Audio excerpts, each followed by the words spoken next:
ng ibig ng mga mag-aaral na gawin namin para sa kanila. Tulong at huwag humadlang sa kalagayan ng pag-aaral. Kami paraanin upang hindi kayo masagasaan at madurog.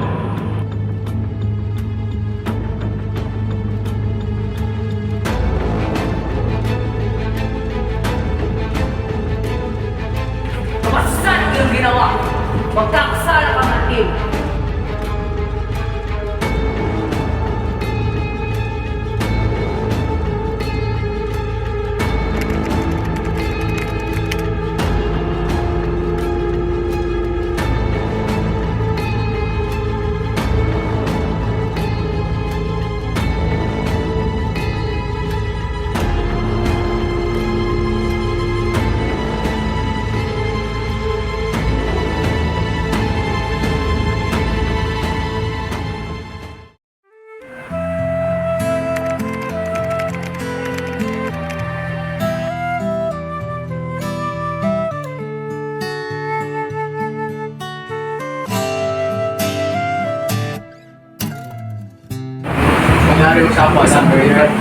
Mga kapatid, andito na si Isagani. Magandang araw mga kapatid. Magandang araw. Magandang araw sa Isagani. Juanito na lang ang wala rito. Hindi talaga marunong tupad sa usapan si Juanito. Mas mabuti na lang si Basilio ang ating inanyayahan. Oo nga, mukhang masisiyan tayo sa makukuha nating mga balita. Anong sekreto, Tadeo? Aba, mga sikreto tungkol sa sakristan at monghang nawala na parang bula. Kumain na lamang kayo. Maraming mga pagkain. Nakatawang isipin na naririto tayong lahat. Nagbibigay ng pag-aalay para sa isang taong nagtapon ng pag-asa sa ating kalayaan.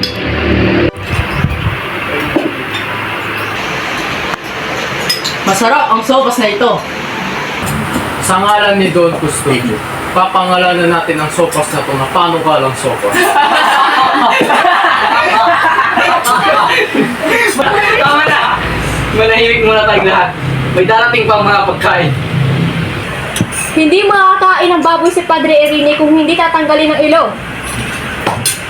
Kung gayon, tanggalan ng ilong si Padre Irene! Tanggalan ng ilong si Padre Irene!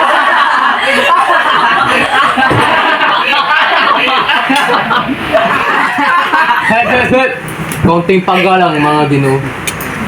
Ikatlong ulam pa, tortang alimango.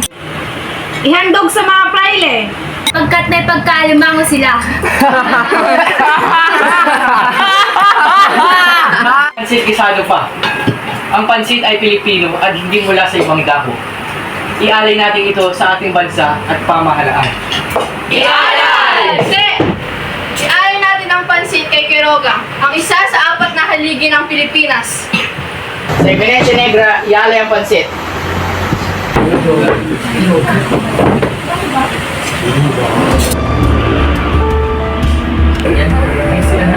Tumahimik kayo! Tumahimik! May nagmahal sa ating anino sa ibang ibayo. Ano ba yan? Ang alipin ng Vice-Rector ay pinaglilingkuran ng Panginoon ng General.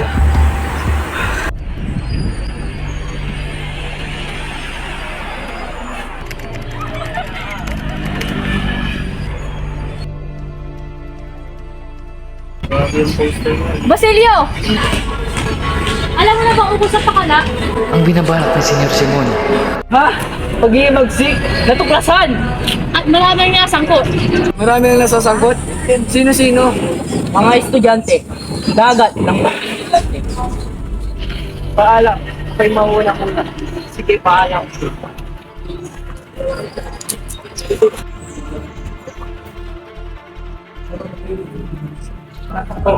Basilio, laro ka ba sa piging tagal?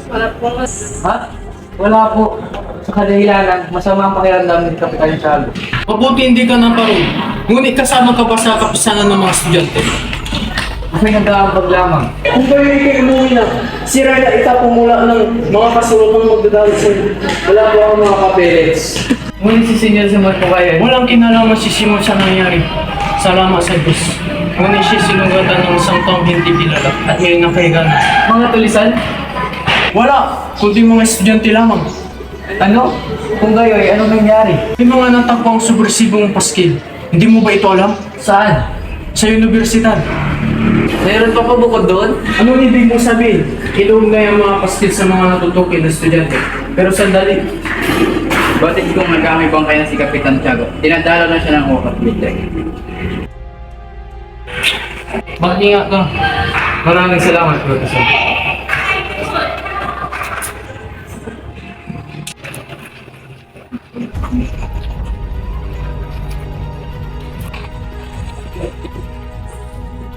O Tadeo, anong balita? Walang pasok, kaibigan. Isang walang pasok. At masaya ka? Walang pasok. Walang pasok. Juanito, anong nangyayari? Wala akong alam. Wala akong kinalaman doon. Sinabi ko na sa kanilang kaululan ng mga yan. Oo nga, pero anong nangyayari? Di ba? Saksi ka! Tignan mo! Palagi akong tumututol. Saksi ka! Tignan mo! Huwag mong kalilimutan. Huwag mo itong ipagkakaila kahit kanino, ha? Huwag mo itong lilimutin, ha? Hindi ko ito ipagkakaila. Ngunit lang ang nangyari. Hombre de Dios! Hindi ka panipaniwalang dahil sa isang malit na pangyayari na walang kabagay-bagay ay magkakawatak-watak tayo ng parang mga sa harap ng panakot ibon. Totoong hindi ka panipaniwala na ang kabataan ay nabilanggo sa ngalan ng kalayaan. Ngunit, sinong hangal ang sumulat ng mga paskil? Hindi na natin problema yun. Kaya na magsiyasat kung saan merong pangalan. Pumaro na lang tayo kung saan merong harap. O ano ang iyong pakay? Hinahanap ko ang aking kaibigan na si Makaraig. Maghintay ka rito at antayin ang tamo.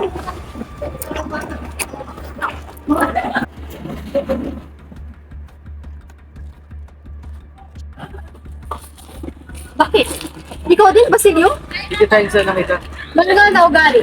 Noong mga araw ng karap ay tumalay ka sa amin. sino siya? Isang estudyante ng medisina?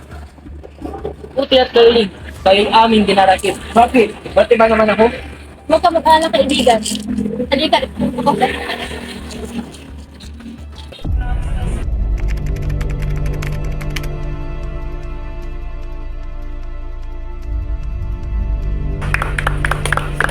Ilang pataw po kayo ni Pat? Ano ang kailangan niya sa akin?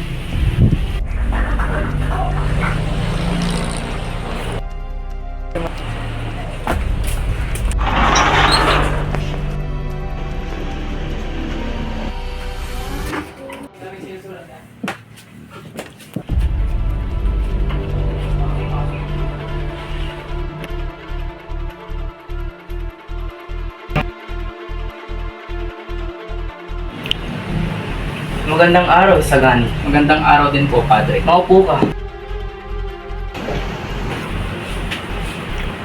Ginoong Isagani, mula sa aking bintana ay naririnig ko kayong nagtatalumpati. Kinagigiliwan ko talaga ang mga binatang nakakapagpahayag ng malinaw, nakapag-iisip at nakakakilos ng malaya. Batay sa aking narinig, nakapagdaos kayo ng hapunan kagabi. Huwag kang magkakaila. Hindi po ako nagkakaila. Mabuti, nagpapakilala ng pananagutan ninyo ang magiging bunga ng inyong ginawa. Hindi ko kayo sinisisi. Malaya mong masasabi kung ano ang palagay mo sa mga Dominiko. Ngayong taong lamang kayo nakapag-aral sa amin at marahil hindi na kayo tatanggap muli. Pinatawag kita rito upang makipagliwanagan sa iyo. Biruin mo, libo-libong tinuruan ko sa Pilipinas ay maraming kabataan ang tumutulitsa sa mga praile kapag nakatalikod. At kung nakaharap naman ay todo ang halik sa mga kamay nila. Sabihin mo nga sa akin, hindi ko ba kayo binigyan ng pagkakataong makapagsalita? Sa bagay, natatangi ka sa iba. Ngunit kung totoo ang iyong sinasabi, dapat ay pinatigil na kita. Nagpapasalamat ako sa inyo. Hindi ako makikipagtalo kung natatangi man ako hindi. Tinatanggap ko ang inyong palagay sa akin. Sana'y ganun din kayo sa akin. Hinihiling ko sa aking guro na ibahin ang paksa ng usapan. Huwag ninyong ipalagay na ako ang inyong guro. Ako isang praile at kayo'y Pilipino. Ngayon, ano ang hangad ng mga mag-aaral ng Pilipino sa amin? Tuparin niyo ang inyong mga tungkulin. Hindi ba namin tinutupad ang aming tungkulin? Ano-anong tungkulin ang mga inaatang niyo sa amin? Tungkulin niya ang pagbutihan ng mga batang binhi. Akayin ng mga ito sa landas ng kaligayahan at lumikha ng malusog, marangal, matalino, mabait, at patapat. Ako naman ang magtatanong, tumutupad ba ang mga praile sa kanilang mga tungkulin? Tinutupad namin. Sigurado ka, sa halip na sa katuparan ng mga praile ang kanilang dapat gawin sa pag-aaral sa mga kabataan, ay hinahadlangan pa nila ito. Sinusupil ang marubdob na hangarin ng mga ito na matuto. Ang inyong mga tinuturo ay luma at lipas na sa hangarin. Iya'y masyadong mabibigat na paratang. Ang tinatalakay ko pa rin ay ang suliranin ng mga mag-aaral, ang mga praile. Kaya hindi ko binibilang sa mga prailing hindi kaalib sa lahat ng orden na hindi dapat kami matuto, sapagkat balang araw ay maghahangad kaming lumaya. Ang pagtanggi ng mga prailing kami matuto ay isang sanhi lamang ng hindi namin kasayang loob. Ang karunungan ay binibigay lamang sa mga dapat magtamo nito at di sa mga taong walang mabuting asal at mabuting puso. Kung may masama at di mabubuting ugali. Haring nakuha sa lipi o kaya'y mahinang uri ng sangkap ang ginamit. Kung gayoy, hangad ng pamahalaan ng aming kasasama, Hindi ang kasiraang binanggit ng binatay di dapat binintang sa mga praile o pamahalaan. Ika'y nasa diwas ng pagkakatatag ng kapisanang Kastila. kung gayoy, bakit hindi unahin isaayos ang sarili? Hindi ako ang pamahalaan kaya hindi ko masasagutan ang ganyang mga kilos. Ano ang ibig ng mga mag-aaral na gawin namin para sa kanila? Mulong at huwag humadlang sa kalagayan ng pag-aaral. Kami paraanin upang hindi kayo masagasaan at madurog. Bagamat tilang walang kahihinatnan ang ating pag-uusap, may kabutihan pa rin tayong napulot. Sasabihin ko sa aking kapatid ang siyang tinuruan. Ang pangangamba ko nga lamang ay baka hindi sila maniwalang may isang taong katulad mo. Mauna na po ako. Sige, ikaw'y mag-iingat.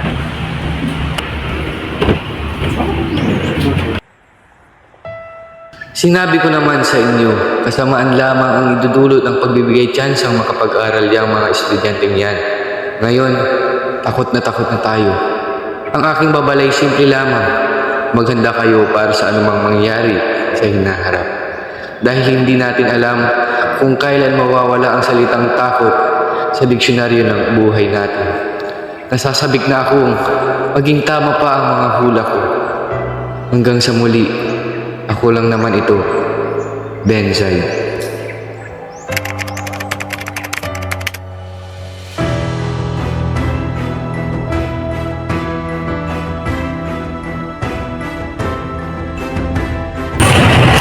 Simon! Simon! Nariyan ka ba? Ako may nais sabihin. Simon! Simon!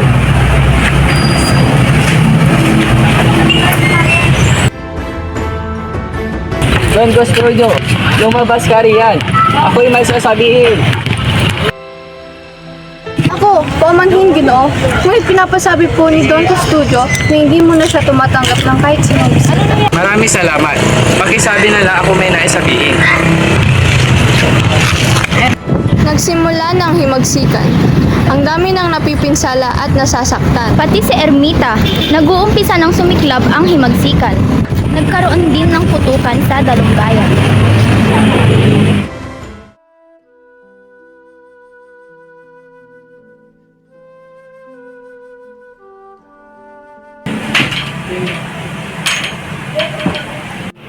Kapitan Tiago, may babalita lamang po ako sa inyo tungkol sa mga nangyari ng mga karaang araw. Sige, Padre Reggie, dito ka. Bali po yung mga estudyante nyo ay uban. Nananakit na po sila. Sinisira nilang imahe Si ng... Basilio, nasaan?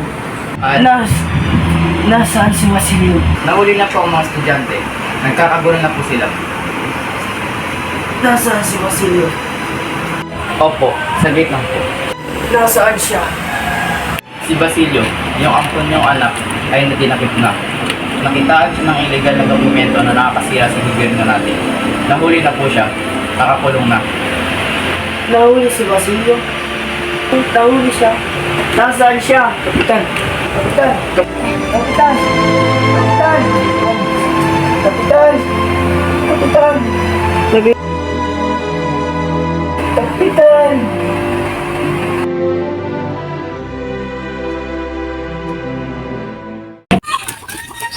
Nahuli ba si Tadeo? Diba? Minalil na po siya. Naku, hindi ko nagbabayad ng utang sa kasa ng batang yun.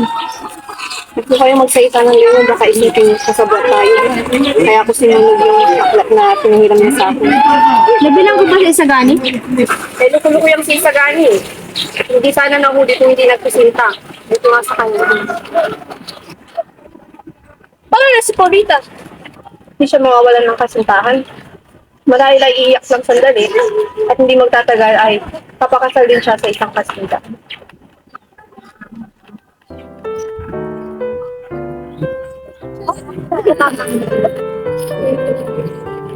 Ano Hindi ako naniniwala sa mga paskil. Sa akin, Gani, kagagawa ni Padre Salve ang lahat ng katindahan. Maaari nga ito.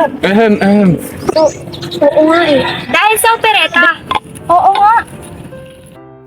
Totoo ang tungkol sa mga paskil. Pero, ipapaliwanag ko sa'yo. Kagagawa ito ng Chinong si Quiroga. Paniwalaan mo ako. Kagagawa ni Chinong Quiroga yan. Narinig ko sa opisina. Naku, siguro nga. Si Quiroga. Kumakausap ang mga bilanggo. Maghanda na lamang tayo. Maraming pwedeng mangyari.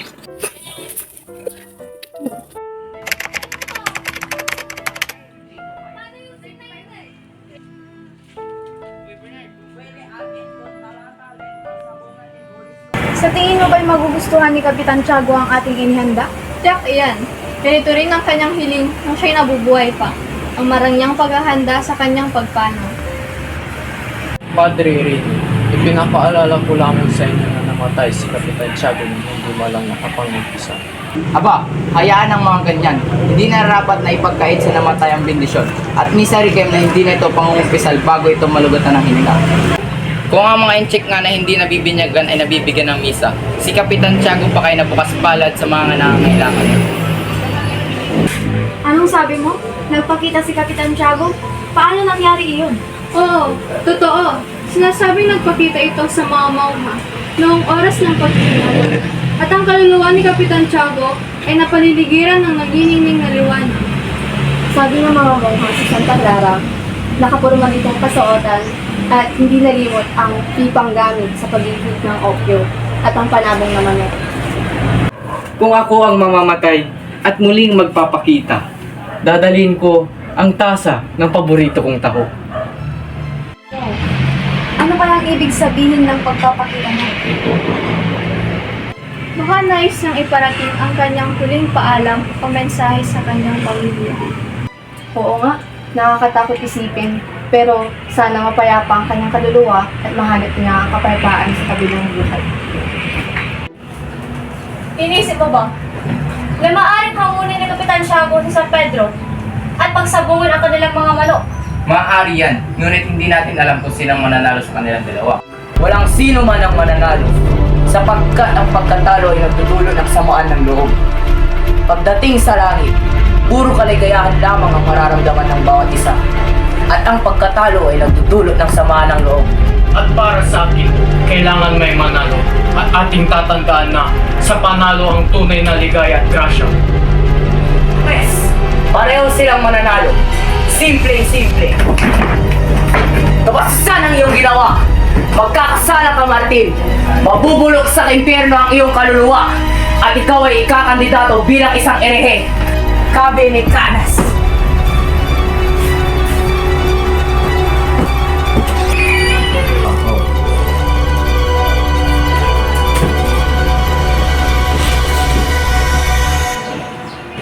Siguro, pwede aking kung talatalenta sa bunga ni Polisto. Kung ako, Pele, akin kung talatalesta ha?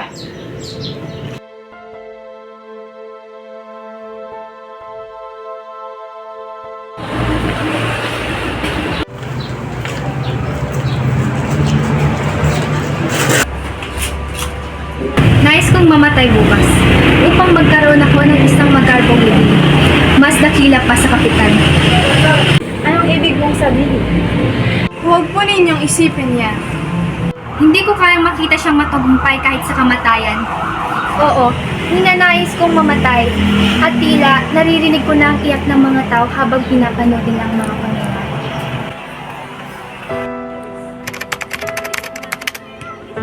sabihin. Alam niyo na ba ang balita? Anong balita? Namatay na daw si Kapitan Tiago at nabilanggo si Basilio. Talaga? Oo. Siya raw ay isang pilibustero at maaaring ipatapon sa malayong lugar dahil sa kape. Buwan ngayon ng Enero. Anong mayroon sa buwan ng Enero? Nakamamatay na ngayon ang buwan ng Enero. Enero na magkagulo sa Cavite at ibinitay lahat ng tao dahil sa kanilang pagiging pari. At kaawa-awa ang katulad ni Basilio dahil walang proteksyon at mga kaibigan ang tulad niya. Sabi ko na nga ba, Gaya ng inaasahan, pumapasok sa simbahan at kapag nakitang marumi ng kaunti ang agwa bintetay, hindi nagaantanda. May binabanggit pang mumunting mga hayop at mga sakit. Aba, parusa to ng Diyos. Karapat dapat yan sa Kanya. Para namang nakakapanghawa ang agwa bendeta. Aba, kabaliktaran. Kaawa-awa si Huli. Mabuti nga't pinalayas ko ang babae sa aking pamamahay. Ayoko masira sa mga praile. Kaya't pinagmadali kong humanap ng pera ang babae ngayon. Huli! Huli! Si Basilio! Nakulong at maaaring hatulan ng kamatayan!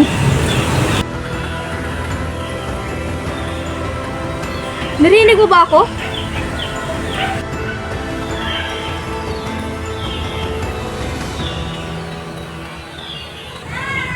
Totoo ho ba yan? Hindi po magandang biro yan. Huli.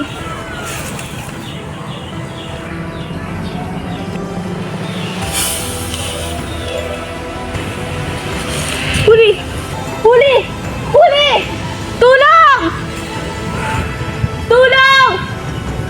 Huli! Tulong! Tulong! Huli! Huli! Paano na si Basilio? Walang ibang tagapagtanggol at proteksyon kundi si Kapitang Tiago. Ngunit namayapan na ang kapitan. Kailangan kong iligtas si Basilio. Ngunit paano? Huli! Huli. Kumusta ang pakiramdam mo? Ayos lang ho ako. Nag-aalala ko para sa kalagayan mo. Alam mo ba, mayroon ako na paraan. Talaga ho? Oo naman. Maaari mawala ang iyong problema kung lalapit ka kay Padre Camora. Hindi po. Salamat. Ayaw ko pong makipag-ugnayan kay Padre Camora. Panginoon, tila wala na akong nakikitang solusyon. O Diyos ko, gabayan niyo po ako. Naway hindi mangyari sa akin ang naging kapalaran ng kababaihan matapos makausap si Padre Camora.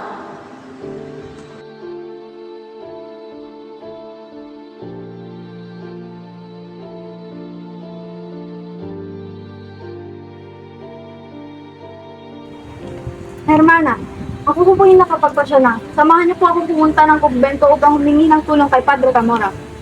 Ayon sa manlalakbay na galing sa Maynila, nakalabas na ang lahat ng mga estudyante. Lahat, maliban kay Basilio. Tayo na ho. Uminahon ka. Mag-face ka na tayo pupunta sa kumbento.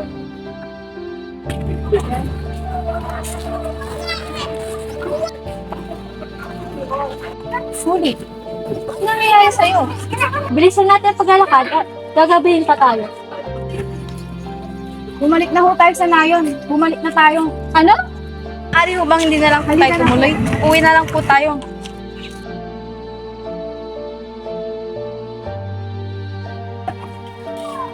Hayaan mo po si Basilio sa kulungan. Huli. Huli. Basilio na umiwan sa kulungan. Hayaan mo ba siya mukhang doon? Halika na po.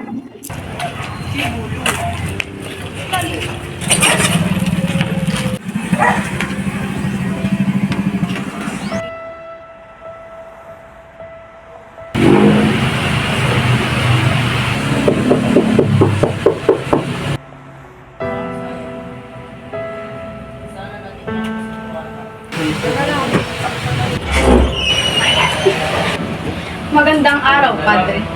Huli, tumuloy ka.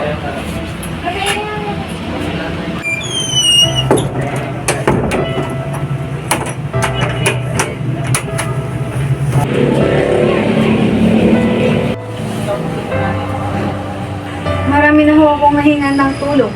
Ngunit, kailangan ko ng mas agarang tulong, Padre, na hindi maibibigay ng iba. Tulungan niyo ho ako, Padre. Pasensya na po sa abala.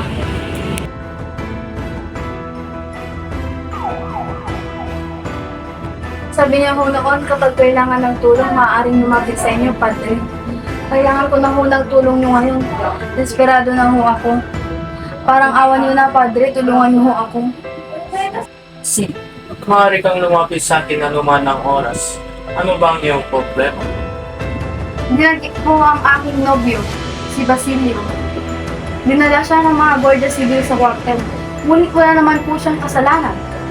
Napagbintangan lamang po siya. Kailangan ko po ng tulong niyo, Padre. Maawa na po kayo. Oo, matutulungan ko ang iyong nobyo. Susulatan ko lamang si Alvarez at bukas pagsika ng araw ay makapalaya na siya. Talaga ho, Padre. Napakabait niyo po. Malaking utang na loob ko ho ito sa inyo, Padre. Kahit ano, para sa akin ka ho ang akin. Munod ka lamang sa akin at kahit ang langit ay bibigay ko sa iyo. Ano ho ba ang tunay na ipinag-uutos ng alagad ng Diyos, Padre? Alam mo na siguro ang ibig kong sabihin.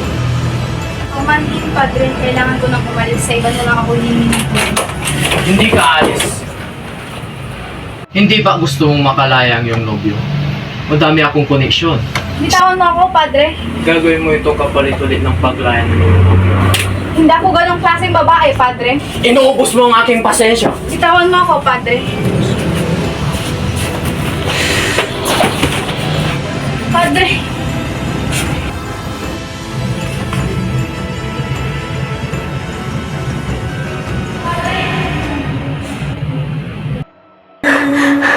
Hindi ko na alam ang nararapat kong gawin.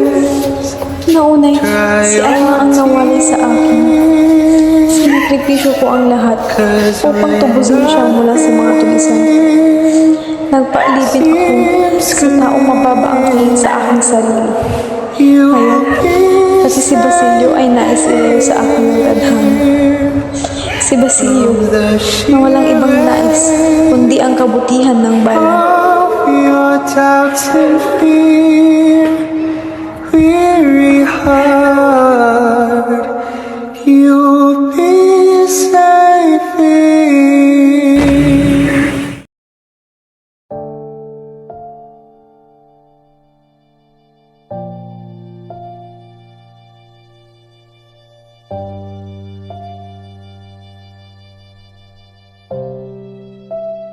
Alam niyo na ba ang balita? Isang babae daw ang tumalon mula sa bintana ng kumbento. Ano ang dahilan? Hindi pa tiyak ang pagkamatay ng dalaga. Babaon na lamang ang kasinungalingan ng pagkamatay ng dalaga.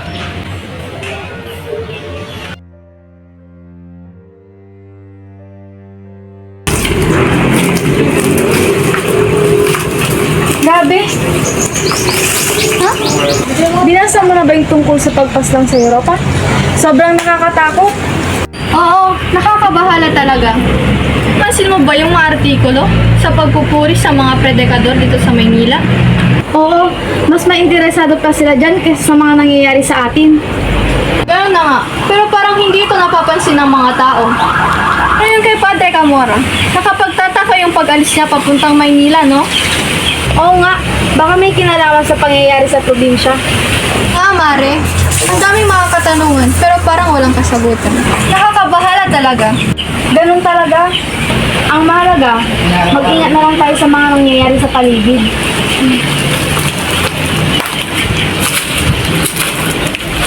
May bisita po kayo. Pasukin mo. Masusunod. Maupo ba? Magkaroon ng isa para maigtas ang dangal ng otoridad. Una, ang otoridad bago ang lahat. Kailangang may matira. Iisa na lang ang natitira. Kriyado at estudyante? Kung gayon, maiwan ang isang yan. Kung pahihintulutan nyo, General.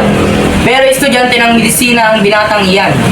Maganda ang sinasabi ng mga propesor tungkol sa kanya. Mawawalan siya ng isang taon kung magpapatuloy ang pagkakabilanggo. At dahil ngayong taon na sana nakakatapos.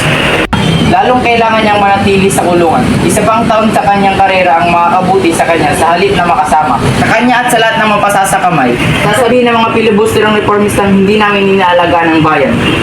Hindi po ba kinatatakutan ng inyong ekscelensya ang responsibilidad? Hindi ba't kapanginin akong sundin ang sarili kong pasya? Hindi ko ba pwedeng gawin ang namang nais ko? Ano ang dapat ikatakot ko? Pwede ba akong akusan ng isang alila sa korte at singilin ako ng responsibilidad? Aba, kahit meron siyang kakayanan, sususot muna siya sa ministeryo at ministro. Aking general. Pero ang bayan, Ikaw ang bayan. Ano ang kinalaman ko sa bayan? Nagkaroon ba ako ng anong pinagkakasunduan sa kanya? Utang ko ba sa kanya ang katungkulan ko? Siya ba ay nagtalaga sa akin? wala yang kinalaman, aking general. Wala yang anumang kinalaman. Hindi kayo itinalaga ng sambayan ng Pilipino, kundi ng Espanya. Git pang ang dahilan para tratuhin mabuti ang mga Pilipino para hindi nila masisi ang Espanya sa anuman. Aking general, aking ekselensya, pangako ang pagtungo nyo rito na iayon ang pamamahala sa hustisya at dalugarin ang kabutihan. At hindi ko ba ginagawa yan? Hindi ba't sinasabi ko na siyang hinuhugot ko mula sa ikabubuti ng isang ikakabuti ng lahat? Tuturuan pa ba niyo ako ngayon? Kung hindi mo maintindihan ang mga ginagawa ko, ano ang kasalanan ko? Pinapersa ko ba kayo makisangkot sa responsibilidad ko? Tinga, hindi ninyo ako pinipersa. Magsasalita ako. Dahil napakatagal ng panahong nanahimik ako. Oh, inyong ekscelensya, huwag kayong kumilos ng ganito. Dahil hindi dahilan ng pagpunta ko rito. Sinusuko ko na ang ibinababa kong sarili sa level ng alilang walang boses. Para sa akin, kinakailangang mawala sa mga Espanyol ang lahat. Ilukplok natin ang sarili sa kinatatayuan ng mga Pilipino at tanungin ang sarili kung ano ang gagawin kung tayo ang nasa kalagayan nila.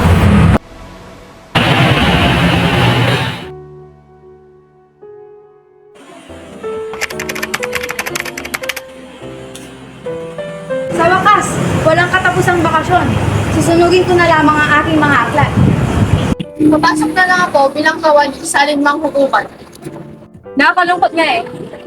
Isinama naman ako ng aking ama sa tindahan at tinuro ang mga lapan. Buti nga ako. Madaling nakakuha ng pangsaporte at barko papuntang Europa. Madali kong naipasa kay Padre Fernandez. Bagsak naman ako sa iba. Mabuti na lang at ako'y may angking galit sa pananalumpati at ito'y naging dahilan upang ako'y makapasa. Pare, eto tayo.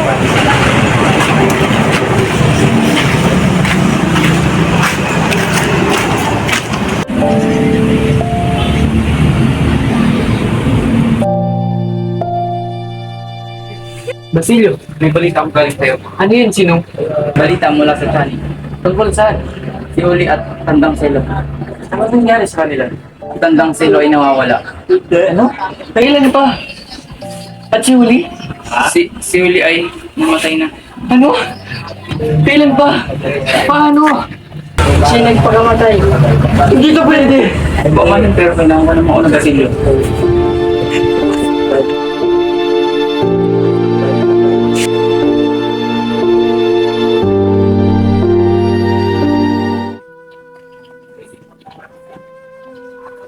Ano kaya ang maaari kong maisulat? Ang pagaling ni Simon.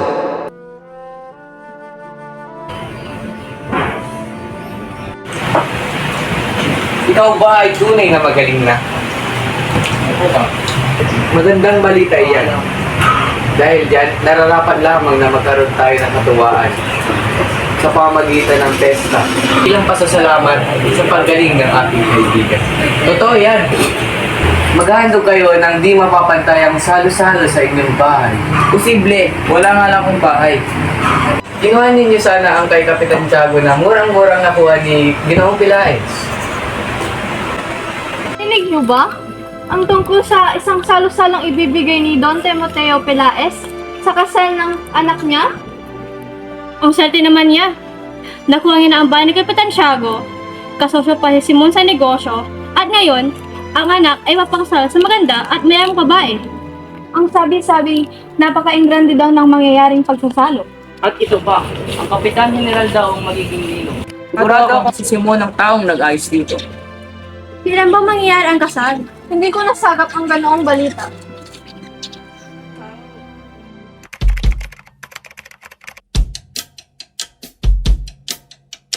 Minsan sa may kalaya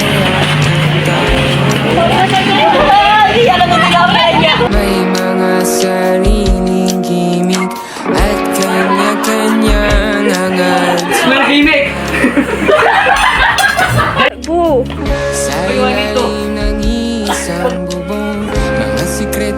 Pag ako, Pele, akin kung tatalas-talas na kami. Uy! Ano pa gagawin na yun? Bernard! Ayaw ko pala yan. Tan, ba't nabuhay ka?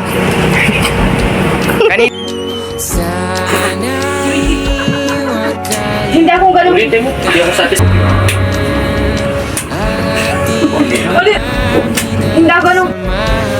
Hindi ako ganung klaseng babae.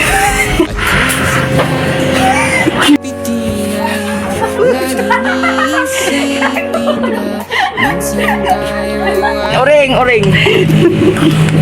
Huwag mo ubusin na bubusan mo. Kunwari nakaupo ka, te! Tanggalin mo yan. Ang baho. Dito pwede.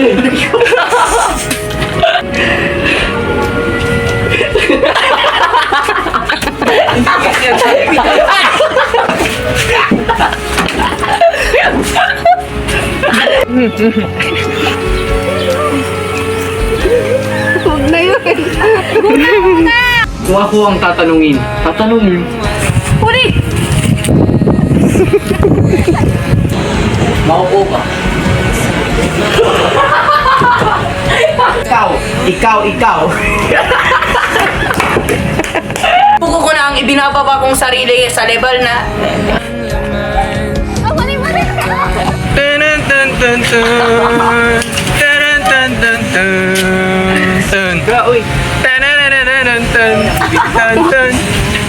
Eto, ikaw ang aking Halatang kakabangon ni Apple ni. bababaero. Bababaero daw ako. Piling ko talaga! Piling ko talaga, bully na tayo. Mga habol yan, oy. Habulin ngayon. Kung ako ang mamamatay. Di ba ka sa'yo? Lagi